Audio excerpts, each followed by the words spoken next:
মোদের বাংলা ভাষা। সুফিয়া কামাল।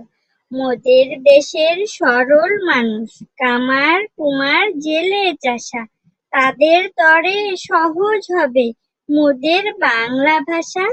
বিদেশ হতে বিজাতীয় নানান কথার ছড়াছড়ি, আর কতকাল দেশের মানুষ থাকবে বলো সহ্য করি।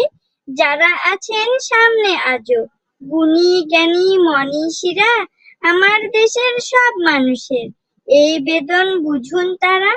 ভাষার তরে প্রাণ দিল যে কত মায়ের কোলের ছেলে, তাদের রক্ত পিছল পথে এবার যেন মুক্তি মেলে। সহজ সরল বাংলা ভাষা সব মানুষের মিটাক আশা।